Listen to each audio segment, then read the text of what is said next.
Hello, my name's Lizzie. I'm Anglican. I'll soon be joining a community of religious sisters, and this morning was quite difficult. I will hold your people in my heart.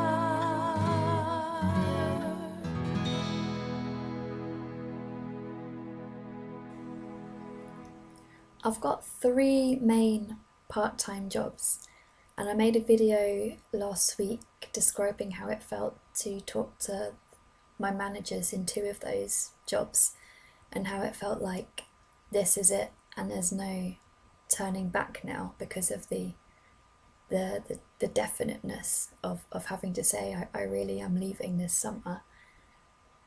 But there was still one more part-time job that I hadn't formally made this announcement to, and so I had to do that this morning because there's only 3.5 months left, just over, until I intend to finish my employment with them. So the earlier they know, the better, and the kinder, obviously.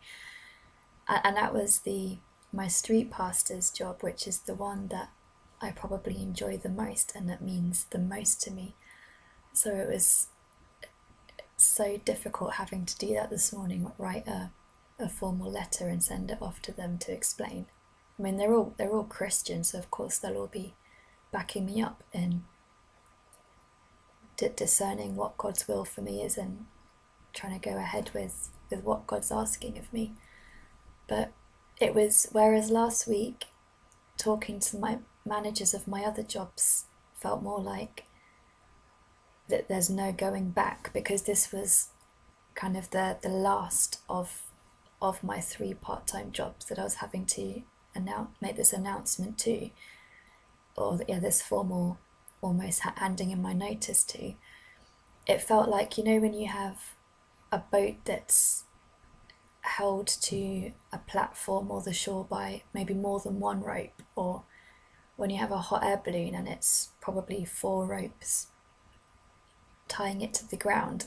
This morning, I mean, it was difficult in itself because this was a job that means so much to me that I'll really miss. So even just handing in my notice, as it were, was difficult for that reason. But because this was my the last of 3 announcements, as it were, for my 3 jobs, it also felt like the final rope, letting go of the final rope. So I feel now like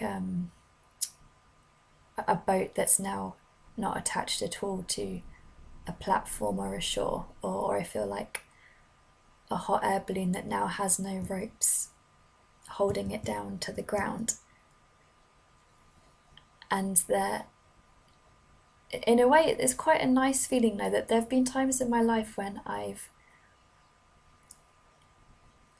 really quite liked the idea of that.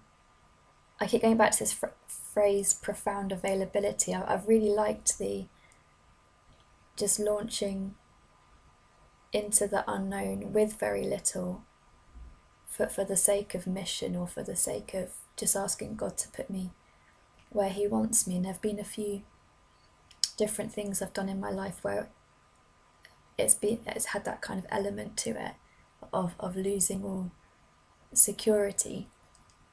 And this is yet another, I'm sure these things recur throughout our life, but this is another moment where I'm having to sort of untie all the ropes of my known present life. But there is a kind of liberating feeling in it at the same time of where's God going to blow me kind of thing. Or I like there's a phrase, Hildegard of Bingen tells this little story in it, and then she talks about, thus am I a feather on the breath of God. And that really resonates with me at the moment.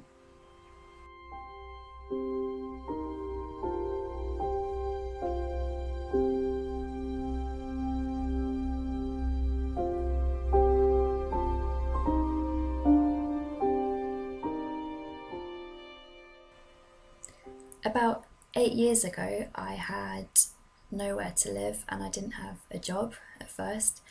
And I said to God, put me where you want me, blow me where you want to send me. And I ended up here in Leicester, and I've had such an amazing last few years here. And part of my life here has been all that God's taught me through the priest that we had, who retired about a year ago now. And one of probably the most profound things he ever taught me was Charles de Foucault's prayer of abandonment. And if you just put prayer of abandonment in a Google search bar or something, I'm sure you'll find it. But Charles de Foucault is the person who first prayed it, and I guess it was sort of found in his diary or his writings or something, and we've gained from it. But that prayer helped me so much at that time of uncertainty, and it's helped me ever since. And so I'm sure it will help me over the coming months and the next few years. But it's such a positive prayer, even though holding yourself out to God and trying not to have any intentional either ropes holding you down or intentional trying to hold too tight to things, that thing of, it just reminds me of that thing of trying to hold our lives genuinely open to God. Although it can be daunting, it's actually really liberating and really, really exciting.